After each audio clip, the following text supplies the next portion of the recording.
Buenos días a todos, mi nombre es Santiago Fried y vamos a hablar en este Ateneo sobre la telemedicina en la nueva normalidad. A modo de introducción, quedó claro con el COVID-19 que había que repensar un poco las estrategias de cuidado de la salud a nivel global y en ese sentido la telemedicina, que hasta hace poco tiempo tenía una gran resistencia por parte de distintos actores,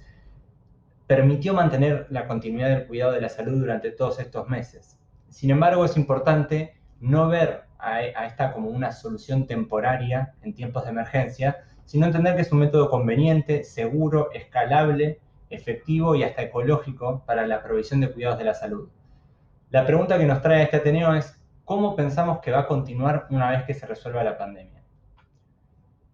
La presentación se centra en 5 ejes, ¿sí? Primero, en cómo ha sido la adopción de la telemedicina, en cuáles han sido las expectativas reportadas de profesionales,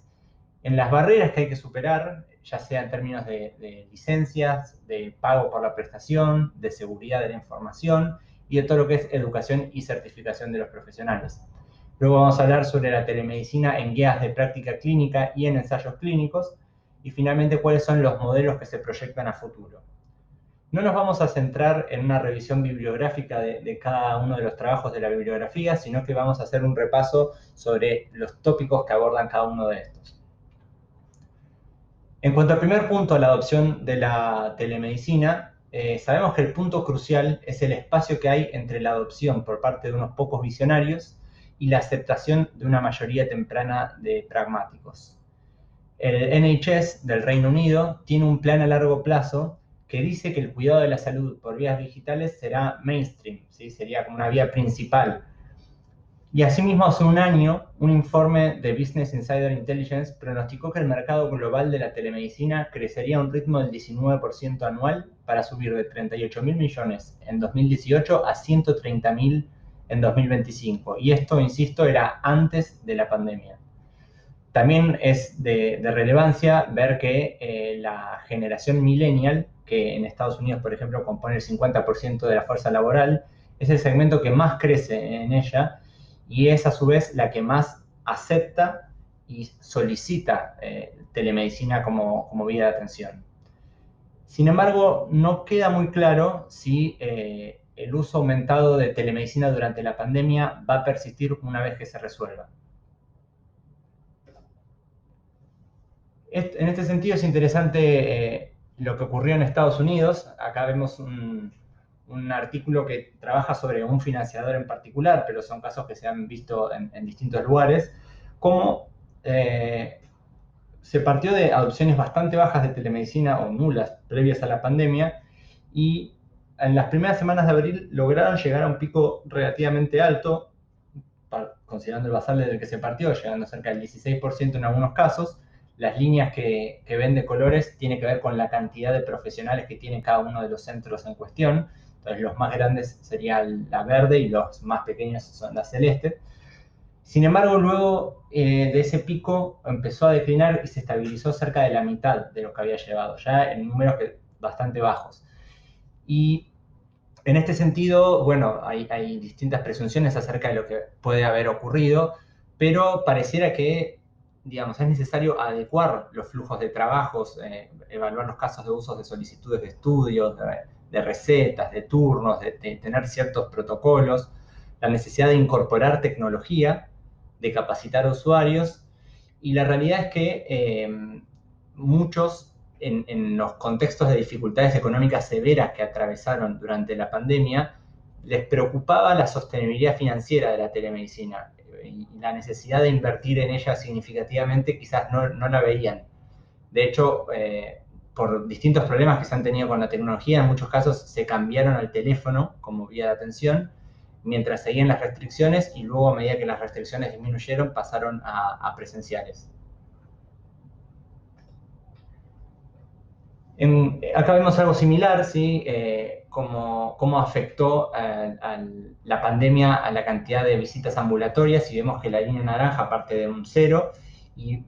se muestra el impacto, que llegó a caer hasta un 70% por debajo de lo habitual, las visitas presenciales, y luego empezó a levantar, y si bien las las de todo tipo, que incluye telemedicina, levantó un poquito más y un poco antes, la mayor parte del repunte está dado por las visitas presenciales. Esto es el segundo punto que hablamos de la expectativa de los profesionales. Estamos en un trabajo que se realizó una encuesta a pediatras israelíes en mayo de este año, tras el primer lockdown, el primer confinamiento, y lo que se indagó sobre el uso, ya sea previo, durante y posterior a la pandemia, de la telemedicina, así como ciertos escenarios clínicos simulados que se plantearon. Y un poco lo que se ve es cómo durante la pandemia aumentó el uso diario de mensajes de texto, de imágenes y videoconferencias.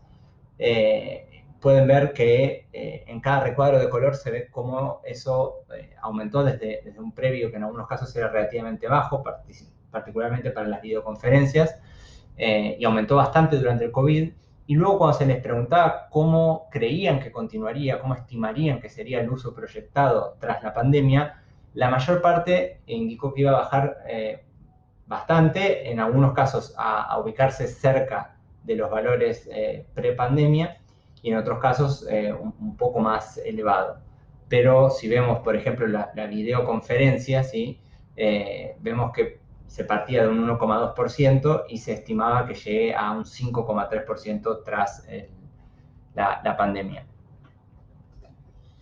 De la misma forma, cuando se indagaba sobre cuál era, en dos escenarios clínicos distintos, donde se planteaban cuadros infectológicos, respiratorios de baja o mediana gravedad, cuáles eran las chances de que indicara ese tratamiento a través de telemedicina, se ve que previo al COVID hubiese sido muy bajo, durante el COVID aumentó bastante y luego bajó significativamente a niveles muy similares a los prepandemia. Como si muchos de los profesionales no estuviesen tan seguros acerca de realizar elecciones diagnósticas o terapéuticas a través de telemedicina en estos escenarios cuando no lo demande 100% del contexto. De la misma manera, cuando vemos ya los datos reales del porcentaje de consultas que fueron por telemedicina durante cada uno de los pedidos, y acá sí tenemos no una proyección, sino un dato concreto, vemos que antes de la pandemia no alcanzaba el 1%, con la pandemia se llevó a un 17% de las consultas por telemedicina, obviamente que en este caso el 100% bajó bastante con respecto al habitual, y luego de la relajación del primer confinamiento, siguió aumentando el porcentaje de consultas por telemedicina, o sea que en términos concretos seguía habiendo teleconsultas. En este sentido, muchos de los profesionales se desprende del estudio que ven a la telemedicina como una solución temporaria para un problema puntual, pero prefieren retomar la atención presencial en el momento en que esto sea factible. Vemos que igual, como decíamos recién, al relajarse el primer confinamiento, el porcentaje de visitas de telemedicina estaba en un 19%, o sea, más alto que durante la pandemia mismo. Pero también en este caso, como era un reporte específicamente de pediatría, se hablaba de ciertas preocupaciones que tenían entre los profesionales por reportes de que la telemedicina directa al consumidor, por ejemplo, direct to consumer, se asociaba a mayor prescripción inapropiada de antibióticos en infecciones respiratorias, con lo cual eso podría haber también, afectado las percepciones de los profesionales de la salud en este sentido. Y también es interesante mencionar que hubo un subgrupo de profesionales que se adaptaron mejor y mostraron mayor predisposición para continuar post pandemia, y eran aquellos que ya usaban más las tecnologías previamente, los early adopters o adaptadores tempranos. El otro punto interesante a tener en cuenta son los problemas con las matrículas, ¿sí? Sabemos que se suele requerir que el profesional tenga matrícula en la jurisdicción en la que el paciente está ubicado físicamente.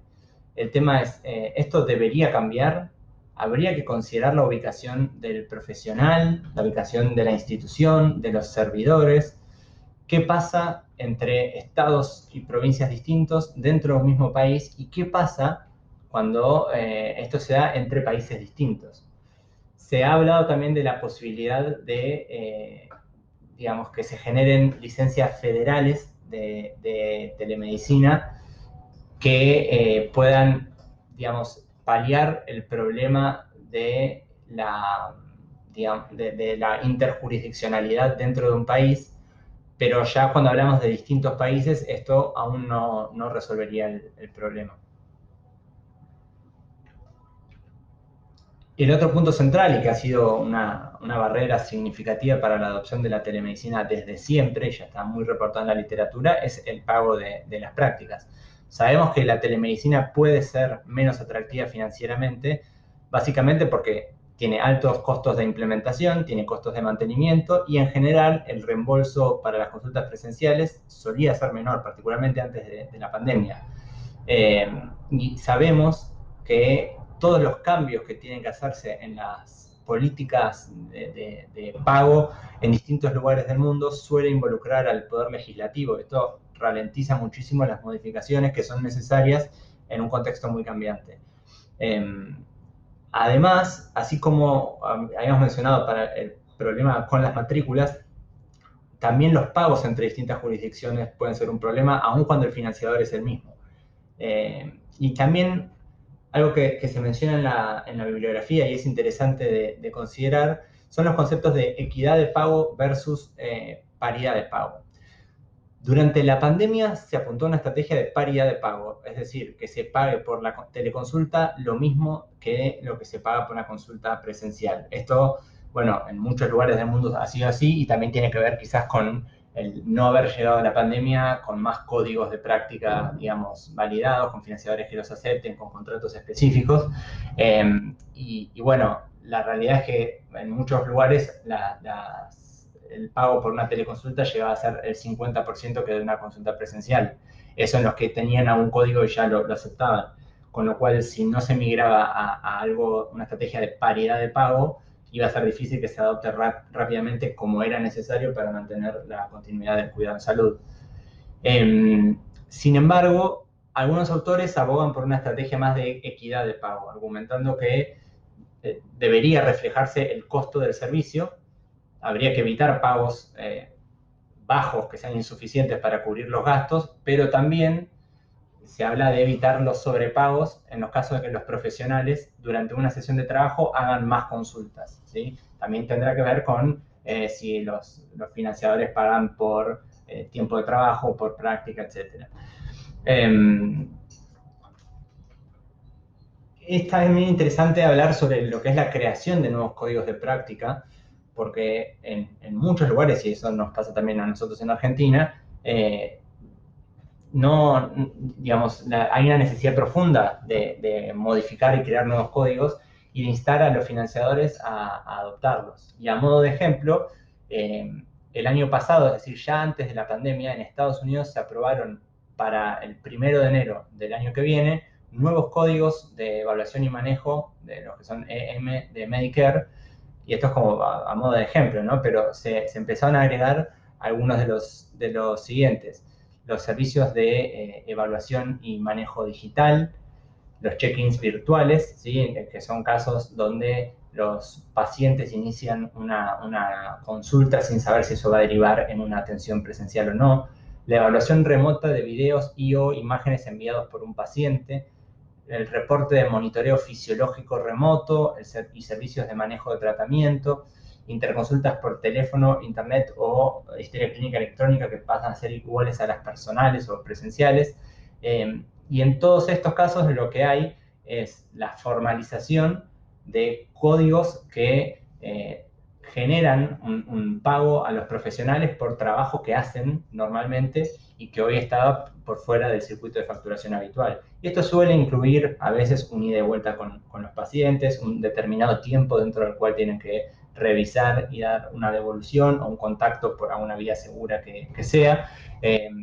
Pero es una forma también de, obviamente, de estimular que las nuevas prácticas con los nuevos canales digitales empiecen a adoptarse más. El otro punto interesante es sobre la seguridad. En Argentina, por ejemplo, se sancionó la ley de receta electrónica y teleasistencia, que justamente habilita esta para el ejercicio de, según dice la ley, medicina, odontología y actividades de colaboración de las mismas. No define cuestiones técnicas específicas relacionadas a la seguridad de las plataformas digamos, deriva otras normas para regular eso. Y sin embargo, bueno, por ejemplo, en Estados Unidos se dejó de imponer penalidades para la violación a las regulaciones HIPAA durante la pandemia. Esto como una estrategia para facilitar la implementación de herramientas de telemedicina, como decíamos, en un contexto donde era muy importante rápidamente tenerlo. Entonces, queda claro que no pueden volverse en muchos casos a las regulaciones pre-pandemia, ni mantener las que se impusieron como contingencia durante la pandemia, insisto, en algunos casos por ser más laxas o más rígidas. Básicamente lo que se habla es de la necesidad de un tercer camino regulatorio, ¿sí? Que se busque un modelo que sea seguro, que no sea muy restrictivo y que permita la expansión de la telemedicina con estos mínimos estándares de seguridad que sean necesarios. Uno de los autores también planteaba la posibilidad de delegar a los pacientes la responsabilidad de decidir si comparte o no su información de salud con los profesionales que la requieran y que se realicen auditorías periódicas para valorar que esto siga su cauce normalmente. En cuanto a lo que es educación y certificación, sabemos que la telemedicina es disruptiva, es compleja y por sobre todas las cosas requiere aprender nuevas formas de atender. No es que si uno sabe atender de forma presencial ya puede ser igual de bueno en telemedicina. Entonces es importante empezar a incluir a la telesalud en el entrenamiento y en la educación, tanto de grado como de posgrado, y que haya acreditaciones específicas que sean necesarias además. Entonces de esta forma podemos empezar a preparar a los profesionales del futuro en el ambiente en el cual van a ejercer, que es algo que se sigue viendo en las currículas en los distintos lugares del mundo, que se aprenden ciertas cosas que no necesariamente emulan lo que va a ser la realidad cuando el profesional sale a la cancha, como se diría coloquialmente. Y en este sentido sería importante, bueno, trabajar con estos adoptadores tempranos y con sociedades científicas para optimizar esto, para formalizar el currículum y el entrenamiento, a la vez que es muy necesario incluir evaluaciones de calidad en todo el proceso de salud, de telesalud, para garantizar que la misma se cumpla. Otro punto interesante que apareció bastante en la revisión de la bibliografía es, digamos, cuál es la relación de la telemedicina con las guías de práctica clínica y con los ensayos clínicos. No estamos muy acostumbrados a ver que, digamos, a la telemedicina sea ni siquiera una variable que sea incluida dentro de las guías que normalmente utilizamos, y si eso se empieza a disociar de la práctica real, empezaría a ser un problema. De la misma manera, los ensayos clínicos cada vez están yendo más hacia modelos de smart, de inteligentes, donde hay desde captura ubicua de los datos y transmisión a partir de Internet of Things, hasta teleconsultas específicamente llevadas a cabo en ese contexto de los trials. Entonces, lo primero de todo es, ¿hay algún conocimiento sobre qué preguntas clínicas pueden resolverse por teléfono, para cuáles es preferible una videoconsulta y en qué casos se requiere la presencialidad? Sería interesante quizás que muchas guías puedan empezar a sugerir qué enfoques serían ideales para realizar a través de telemedicina y en cuáles no. Asimismo, sería bueno que se puedan disponibilizar guías de telesalud justamente para coordinar y proveer servicios de salud. Y esto no es solamente para profesionales de la salud, también puede servir para pacientes, puede servir para financiadores, pero es importante empezar a pensar en la existencia y disponibilización de estas guías. Y a modo de ejemplo, vemos que en Estados Unidos, Reino Unido e Israel, las guías sobre COVID-19 en el ámbito, digamos, para pacientes pediátricos, apoyan el uso de telemedicina en el ámbito ambulatorio durante la pandemia, explícitamente. Esto es algo que sería interesante que empiece a ocurrir en más especialidades, en más patologías y en más guías de práctica clínica. Y lo que decíamos, que acá ya es más a nivel de augurio de algunos de los autores, que la telemedicina cada vez más va a ser parte de los ensayos clínicos y, como decíamos recién, se va a empezar a incorporar entonces a las guías de prevención y tratamiento en el corto plazo, logrando tener recomendaciones con alto grado de evidencia, así que quizás también podría ser una de las limitantes al día de hoy, como veíamos en la encuesta de los médicos israelíes, podría ser una limitante para que eso no se adopte todavía. Y en cuanto a los modelos de uso a futuro,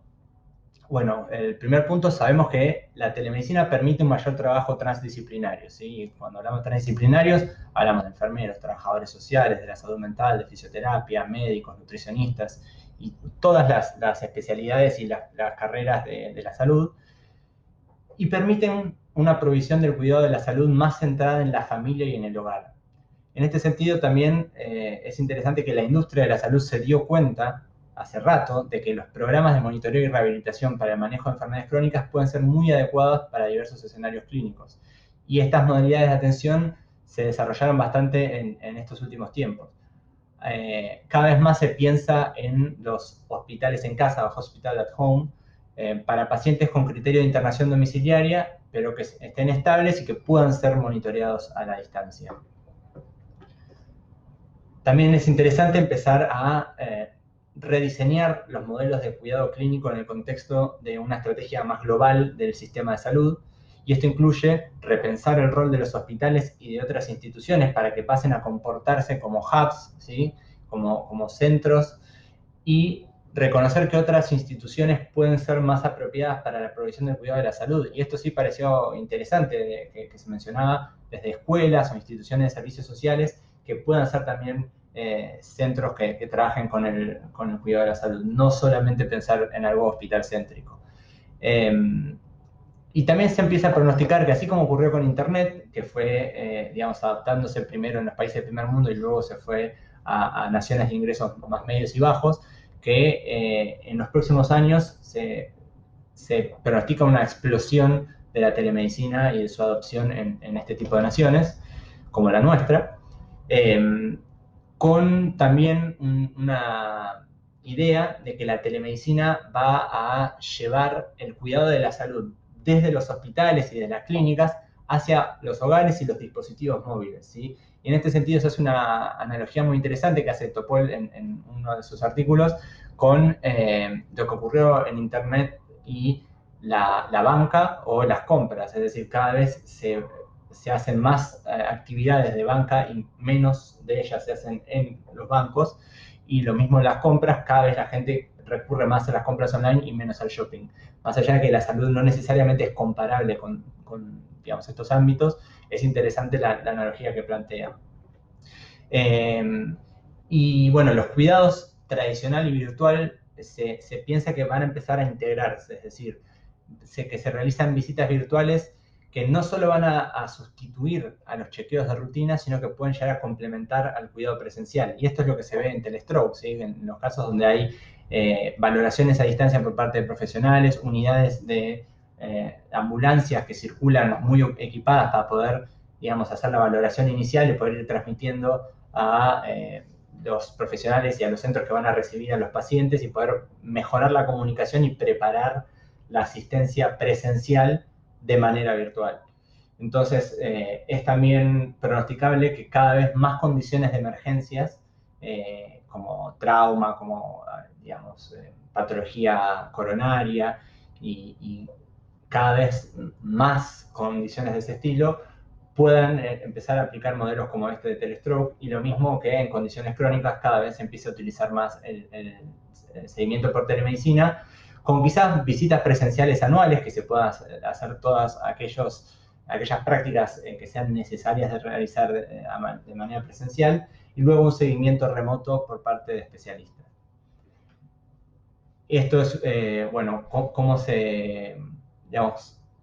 grafica ese cambio, esa migración del cuidado, que antes era del hospital a la clínica y ahora es del hospital al hogar, ¿sí?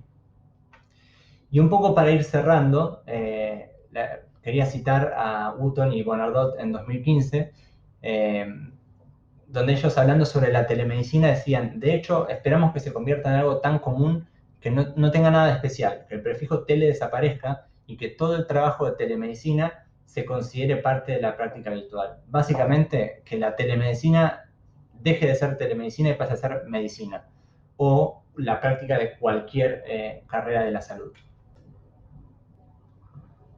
Acá les comparto la bibliografía utilizada para este Ateneo, ya sea los papers científicos como aquellos artículos de la literatura gris, para que puedan ingresar y leerlos cuando quieran. Bueno, les agradezco a todos por su atención y el día jueves 3 de diciembre la doctora Lucila Bruchansky va a dar el próximo y último Ateneo de este año, cerrando el ciclo 2020. Así que no se lo pierdan la semana que viene, jueves a las 2 de la tarde. Hasta luego.